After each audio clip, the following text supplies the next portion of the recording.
Hello everyone, আমি অনন্যা। আজ আবার একটা মিনি ব্লগ নিয়ে চলে আসলাম। আমার গলাটা শুনে তোমরা বুঝতেই পারছো যে আমার শরীরটা ভালো নেই, আমার খুবই জ্বর। ফার্স্ট হয়েছিল আমার বরের জ্বর, এর জন্য ভিডিও দিতে পারছিলাম না। ওর জ্বরটা যেই কমেছে অমনি হয়েছে আমার জ্বর।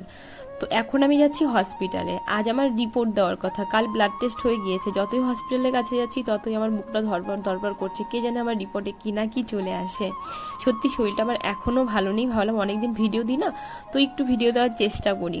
তো রিপোর্ট আনতে গিয়েছিলাম, এটা কালকে গিয়েছিলাম আর কি আমি রিপোর্টটা আনতে, আর ব্লাডটা দিয়েছিলাম পরশুদিন।